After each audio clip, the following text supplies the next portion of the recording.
Pada tahun 1921, pemerintah kolonial Belanda memproduksi sebuah film dokumenter tentang perjalanan menuju Gunung Patuha. Kini rekaman tersebut tersimpan sebagai bagian dari koleksi ARA Film Museum di Amsterdam. Film itu bukan sekadar dokumentasi perjalanan, melainkan potret lanskap alam, denyut kehidupan pedesaan, dan geliat industri di kawasan selatan Bandung pada awal abad ke-20. Kamera membuka kisah dari Ciwidey, sebuah wilayah pegunungan yang tenang dengan hamparan alam hijau dan masyarakat yang hidup bersahaja. Dari sana, perjalanan menanjak menuju Gunung Patuha, gunung yang membingkai dataran tinggi Bandung di Pulau Jawa. Di tengah lanskap yang asri, terekam pula aktivitas ekonomi penting pada masa itu, perkebunan kina. Tanaman ini menjadi komoditas strategis karena menghasilkan bahan baku obat malaria, sehingga keberadaannya memperlihatkan betapa kawasan pegunungan bukan hanya ruang alami, tetapi juga bagian dari jaringan ekonomi global kolonial. Perjalanan dalam film berlanjut ke kawasan Danau Kawah yang diselimuti uap belerang. Di dekatnya berdiri pondok sederhana, pos pengawasan sekaligus tempat tinggal sementara bagi para pekerja tambang. Dari titik inilah proses pengambilan belerang diatur dan diawasi oleh seorang insinyur Belanda. Pemandangan tersebut menghadirkan kontras yang kuat. Alam liar yang memesona berdampingan dengan aktivitas industri yang intens. Secara geografis, Gunung Patuha terletak di Ciwidey, Kabupaten Bandung, Jawa Barat, dengan ketinggian mencapai 2.434 meter di atas permukaan laut. Gunung api tipe B ini dikenal luas berkat salah satu kawahnya yang paling ikonik, yakni Kawah Putih. Danau Kawah yang berada pada ketinggian sekitar 2.194 meter ini memiliki suhu udara sejuk, berkisar antara 8 hingga 22 derajat Celcius. Dinding kawahnya yang pucat dan airnya yang kerap berwarna putih kehijauan menciptakan panorama dramatis yang sulit ditemukan di tempat lain. Bentang alam Patuha juga menunjukkan keragaman ekologis yang khas pegunungan tropis. Kawasannya mencakup hutan Dipterokarp bukit, Dipterokarp atas, montane, hingga ericaceous atau hutan gunung. Variasi vegetasi tersebut mencerminkan perubahan ketinggian dan iklim mikro yang membentuk ekosistem berlapis dari kaki hingga puncak gunung. Masyarakat setempat menyebut Gunung Patuha sebagai Patua, sebuah julukan yang diyakini menjadi asal-usul namanya. Secara etimologis, Patuha dianggap berasal dari kata Pak Tua atau Patua, merujuk pada sosok sesepuh yang dihormati. Julukan itu sekaligus menggambarkan keyakinan bahwa gunung ini telah berusia sangat tua, bahkan muncul sejak masa ketika dataran tinggi Bandung masih berupa dasar samudera. Dalam proses geologis panjang, melalui pelipatan lapisan bumi dan aktivitas vulkanik purba, gunung ini terangkat dan membentuk bentang daratan baru yang kini membentang dari Ciwidey hingga Pangalengan. Jejak aktivitasnya masih terlihat pada struktur teras-teras vulkanik di tengah hamparan perkebunan teh wilayah timur. Dalam catatan sejarah geologi, Gunung Patuha tercatat pernah meletus 2 kali. Letusan pertama, sekitar abad ke-10, membentuk kawah di puncak barat yang kemudian mengering dan dikenal sebagai Kawah Saat-Saat, dalam bahasa Sunda berarti kering.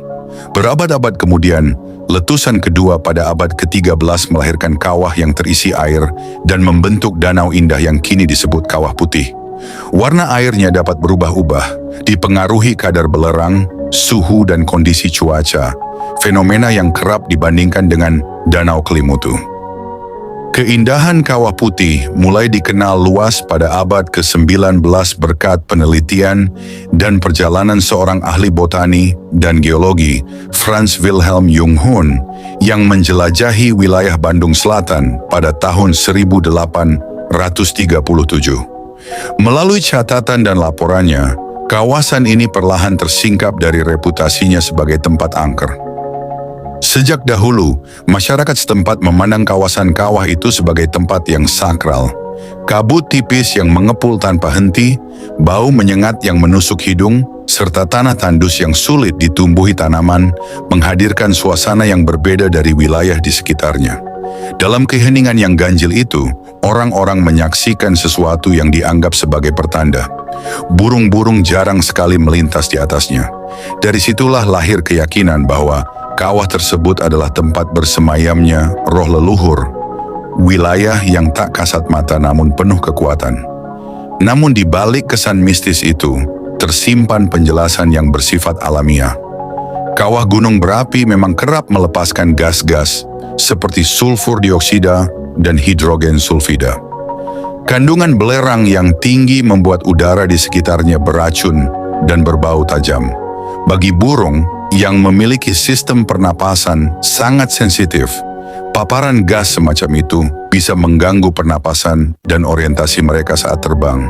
Secara naluriah, mereka akan menghindari wilayah yang membahayakan keselamatan.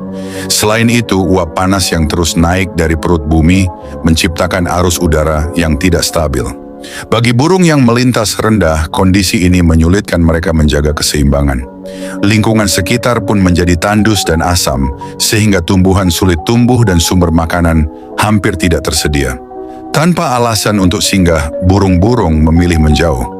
Apa yang dahulu ditafsirkan sebagai tanda kekuatan gaib, kini dapat dipahami sebagai konsekuensi dari proses geologi dan kimia alam. Kawah itu tetap menyimpan aura magis dalam ingatan kolektif masyarakat, tetapi di baliknya, alam bekerja dengan hukumnya sendiri.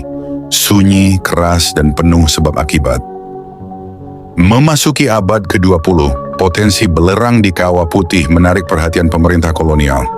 Setelah penyelidikan pada 1919 oleh insinyur Coen de Jong yang menyimpulkan cadangan belerang cukup untuk ditambang selama puluhan tahun, didirikanlah pabrik pengolahan bernama Zuavel Ongining Kawah Putih pada 1924.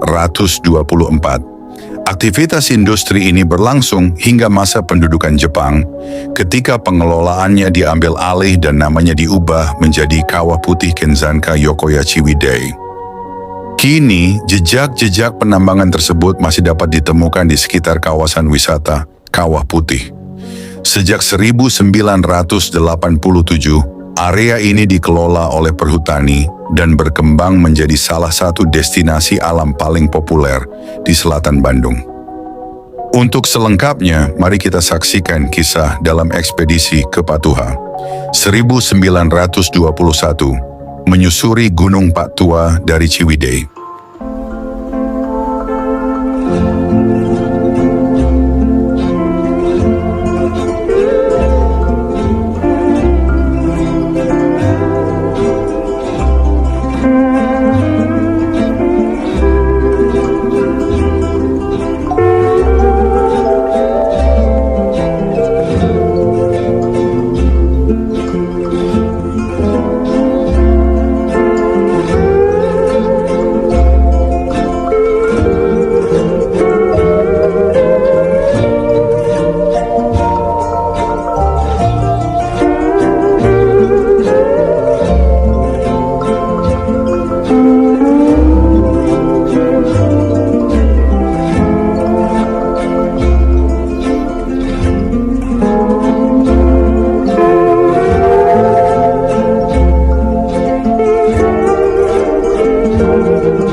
Dengan demikian, film ekspedisi tahun 1921 itu tidak hanya merekam perjalanan menuju sebuah gunung.